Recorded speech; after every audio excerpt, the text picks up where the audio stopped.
So my name is Joanna McMinn, and I was the first worker with the Women's Education Project that began in 1983, and that became the Women's Resource and Development Agency, of which I was director until 1994. So I worked for the organisation for 11 years in total.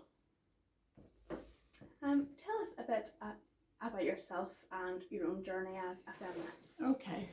Well, I was born and reared in Cornwall, and I grew up in a working class English family, Cornish family, and so was very conscious of social inequalities growing up. And I would say my family were quite socialist in their outlook. And then, of course, growing up when I did, which was during the sort of rise of feminism anyway, globally, I was very aware myself from my personal experience of inequalities as a woman. I was aware of my mother's choices and how limited they were as a woman. And I had very different choices because I had access to free education and, in fact, free access to higher education, which no longer is a possibility for somebody from a working class background. So I was very lucky in that regard, and became aware through my life experiences of inequalities in my own life and others' lives, and gradually became a feminist before I called myself a feminist, which I think is not uncommon. Where did you go to university? I went to university in University College Dublin, and I had no connection with Ireland at the time, but my headmistress encouraged me to think of coming to Dublin to go to university. And subsequently I discovered that my great-grandmother had emigrated from southwest Cork after the famine and gone to London and worked as a servant in a household. So I really then subsequently have discovered that I have a big Irish connection. So I lived in the south of Ireland for some time, obviously during my degree time, and then went to America, got married, came back, and then moved up to the north in 1974. Right, so that was kind of right in the very early days of the Troubles. I think 72 was the most violent year, so Yeah. it was really coming off the back of that. If you don't mind me asking, what motivated you to move to Northern Ireland? I was married to somebody who got a job in Northern Ireland. Well, so that was that. It wasn't really my choice, but it was very much, as you say, it was a very difficult time and very frightening time, actually, for a lot of living in Belfast. And so we moved out to Glenarm in County Antrim, and I loved living in the country, and that's where my children, when they were very young, lived, so that was good. thank you. What was the feminist movement like in Northern Ireland in the early 1980s? Well, it was very exciting. There was a lot going on, and there was some very interesting people getting involved in all sorts of initiatives, that were to do with women's liberation, women's education, women's politics. There was a lot of activity, and there was different organisations that set up at the time. But I found, because I had small children, I was quite dependent, and I became a single parent in 1981. So, so it was a lot of the support that I had as a single parent was from feminists, actually, in the women's movement of women I was meeting when I moved into Belfast and began to look around and see what I could join and be part of. So WRDA started life as the Women's Education Project in 1983. I was wondering if you could tell us a bit about how the project started and what the early days of the organisation were like. Well, it was started by a group of women who were involved in adult education, for example, the Workers' Education Association and different initiatives. And at the same time as the Women's Education Project started, the Belfast City Council also initiated a post for a women's officer, which Margaret Ward took up, who was also later a director of the WRDA. So Margaret and I worked together quite a bit at that time. So there was quite a lot of activity around education and the idea of women's education, because it was clear from the kind of numbers of local women's groups that were setting up, you know, for mutual support, for shared childcare, all these kinds of things in some community centres, that there was a hunger there for getting together and for just talking together and for education. So it was really a great time, and there was no pressure for accreditation. It was much later that the kind of neoliberal agenda that was very economy focused had a big influence. So at the time, what was wonderful about it is that we could respond to need, and that's what we did. And like in the early days, the first office of the Women's Education Project was actually in Women's Aid Federation offices on University Street. So one desk, one telephone, and you know, that was it. And it meant that I used to go out to women's groups and talk to them, and used to go to the Women's Information Group meetings and meet people there. So really, it was very much about responding to need, and the needs were around welfare rights, assertiveness training, women's health courses, mental health, and things like that. So it was very free of constraints and, you know, controls from above. Thank you. What impact do you think the neoliberal drive for accredited economically active focus courses has had on the women's movement generally and on women's education in particular? Well, it has become obviously much more kind of instrumental in that it's geared towards qualifications. So what it means is, like, one of the characteristics of women's education, as a lot of community education in the 1980s, was around critical education.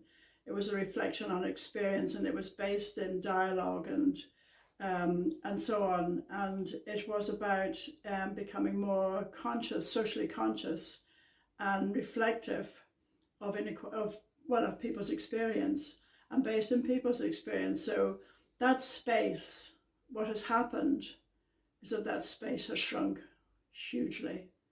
Until today, it hardly exists at all, really. So that's really been the impact of that. And the funding, of course, meant that the funding, the funding shrank as well.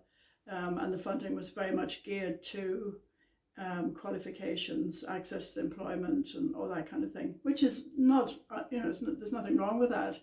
But how it started with the kind of much more feminist, consciousness raising, critical reflection, all that kind of thing was not lost entirely, because I think when women get together to discuss anything, they share experience and they become more aware it's not just them who's in this position, that it's a shared condition. So, and that in itself leads to different kind of choices, I think.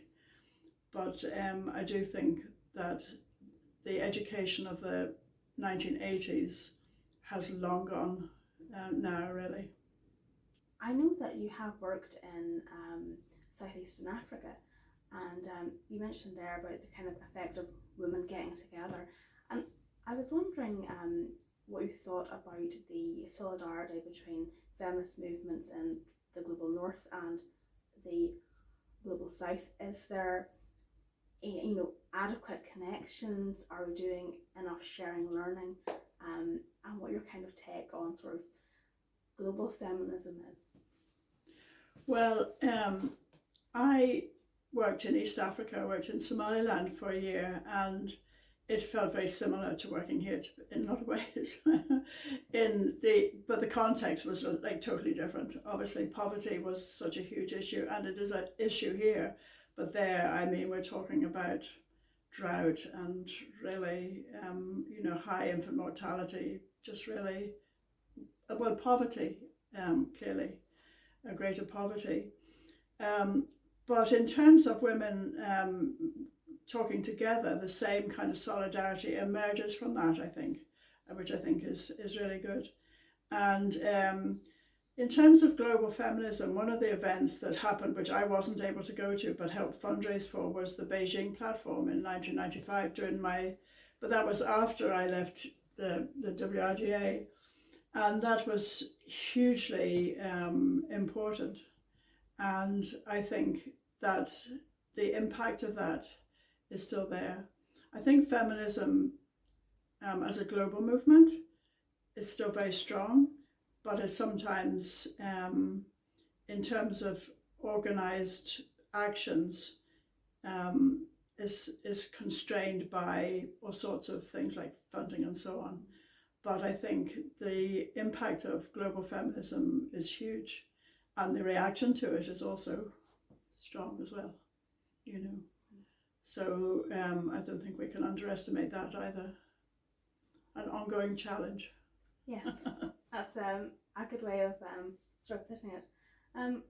Just to kind of bring it back to the local then, I was wondering if you could chat a bit about Women's Education Project's local organisers course, because I believe that a lot of local women's organisations owe their kind of genesis to that programme.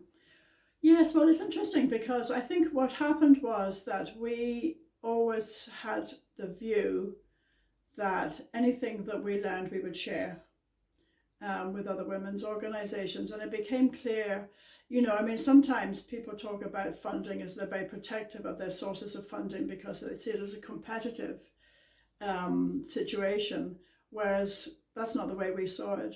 We saw it as an expanding, the more demand there was at the time, then the more it would become something that women's groups could access if they had the information they needed. And it was things like how to become a women's organisation at all, how to set up a women's group, how to fundraise, how to organise. And it was interesting because we just thought that was that, like, open source, what would be now called, open source learning, was a good thing.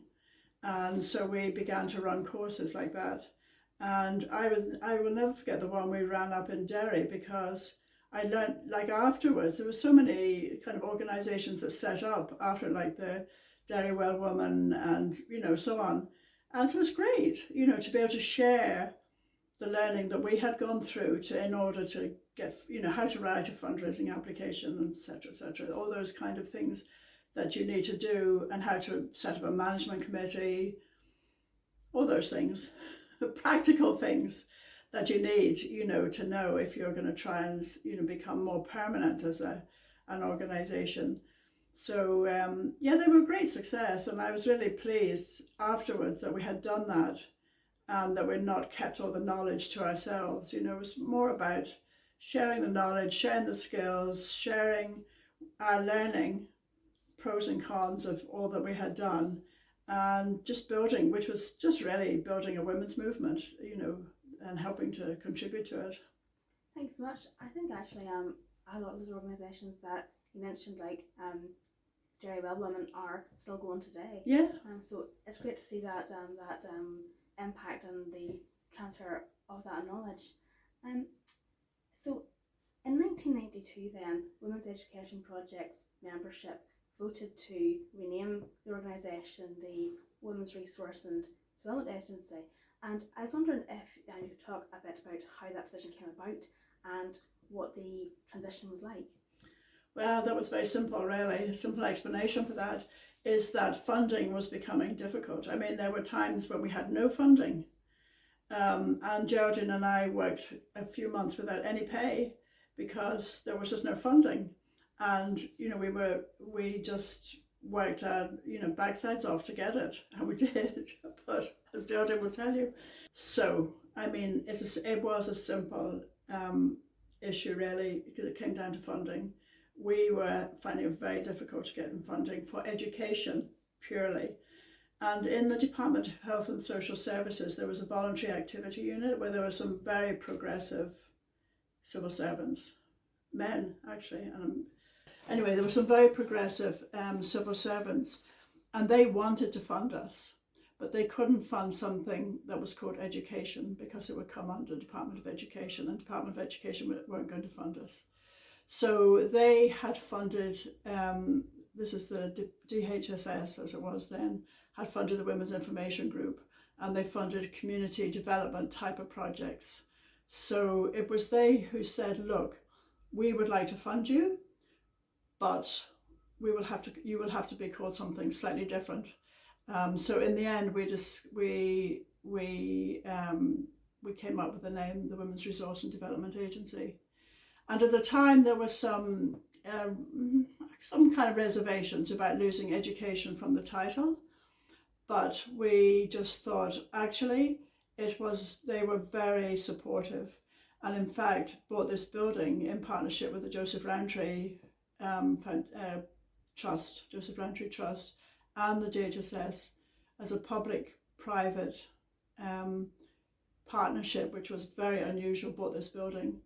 And this building has made such a huge difference. It has given stability to the organisation, and it was prior to the first ceasefires, so it was also inexpensive to buy. So it was, and so that all worked. And so it was really it was for practical reasons, really. It wasn't because of a change of emphasis. I think, what the Women's Education Project did, and what it was successful at doing, was combining like a feminist approach with community development and educational responses to working class women's groups. Didn't change. That's continued. Thank you. That's really interesting. I had never heard the story of how our name changed. So thank you for that.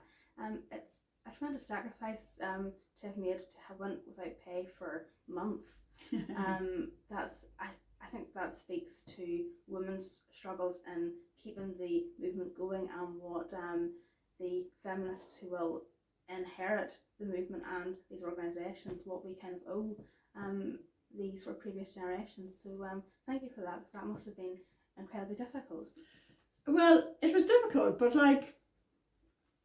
I don't know. I suppose there was just me and Geraldine, so it was just the two of us at the time. There's only two of us, and we were hugely. Well, I suppose it was me really. I was hugely committed to the whole enterprise, and there was no way I was going to let it fold because of lack of funding. I was determined, and Geraldine, was so good, to support me in that, and we supported ourselves really, and we knew we could get funding if we really put our backs into it. It was just a timing, it was a timing thing, and so we did.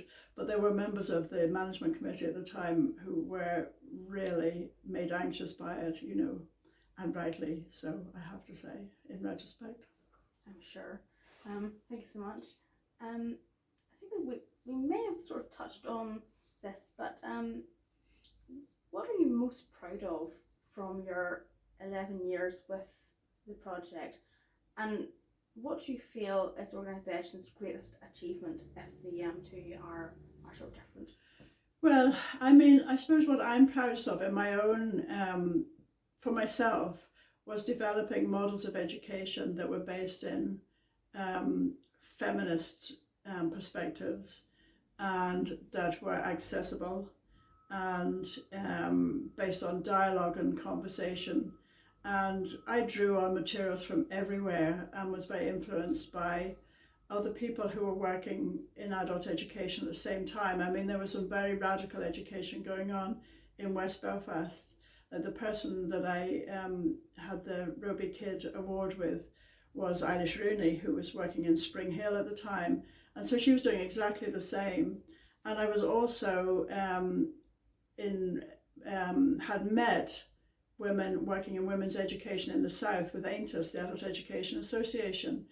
And and we wrote a book actually, From the Personal to the Political. I'm very proud of that. And that was done in collaboration with women in the South.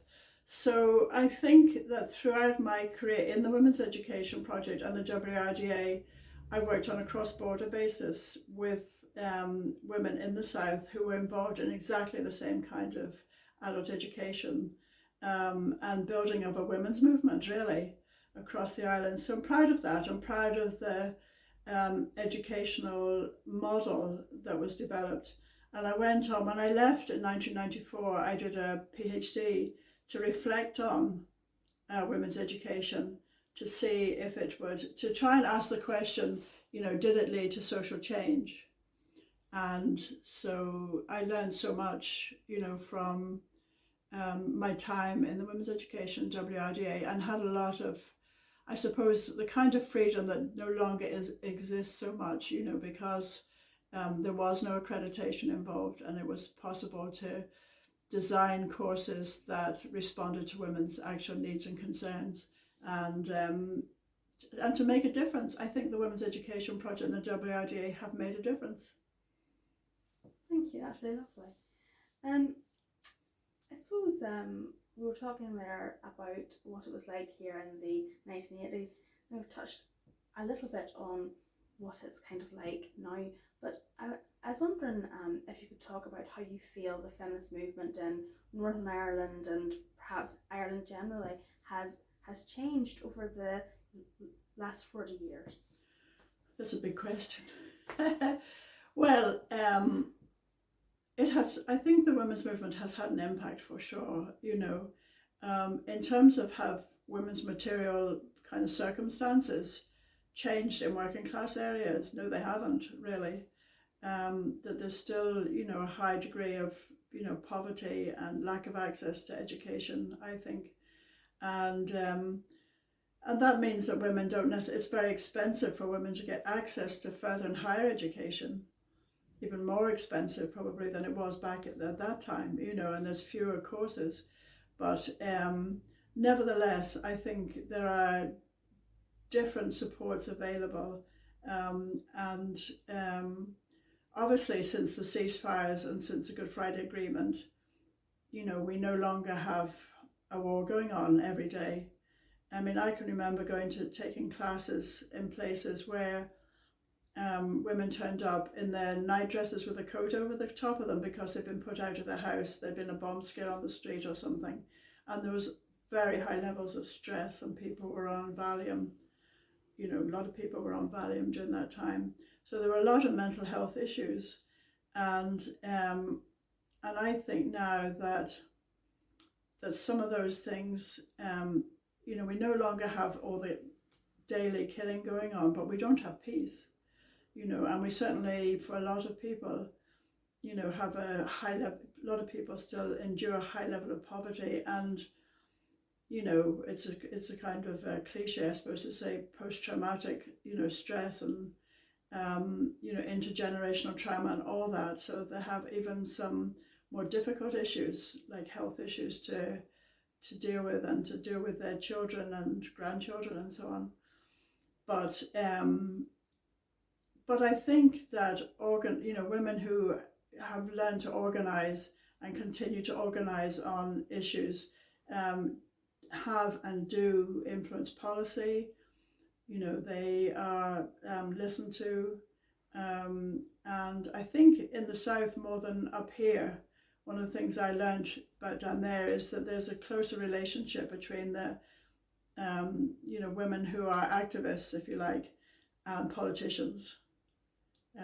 It's not so strong up here, I think, that sort of link.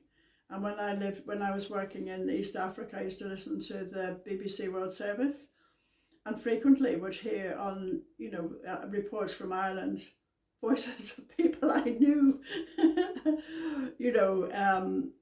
people like Alva Smith, for example, who's very well known. But yeah, just as interesting, that there is a voice. Women do have a voice, I think. Thank you. You mentioned there about in the South, there's a stronger connection between women's activists and kind of policymakers, and that it's less strong in Northern Ireland. Why do you think that is, and what do you think can be done to kind of strengthen those links? Well, why it is because there was a long period of direct rule, and certainly like when the Women's Coalition set up, they had, like Brona Hines would have had a strong personal relationship with the minister, the British Minister of State at the time. And afterwards, I know that there was a civic forum that was formed that lived a very short time, because the people in that had probably stronger experience and expertise of working on policy issues than a lot of the politicians who then got elected, and so they didn't like it and they felt threatened by it probably. So then I don't know how it ended, but it didn't last that long. And so I think that was part of the reason. And yes, I think it's just a matter of political culture, the way it's developed differently in the South and the North, Thank you. Actually, you'll see beside you one of the things that we have there is the Red Book, and I think we have recorded every AGM in that book since I think 1985, and we're still using it for our AGM records. I was just wondering if you had any memories or any anecdotes about sort of our past AGMs. Oh gosh, I'm just looking at some of the names. Well, AGMs are a headache for the person who's the director, to be honest. You feel very accountable. You have to write an annual report, and there's elections, and you just feel, you'll be glad when it's over. So I don't really have any anecdotes because I can't remember many of them. All I remember is the stress of them. They are maybe gladly forgotten. Well, not so much that. I mean, the people who were on there, honestly, who were on the management committees were fantastic, really, over the years.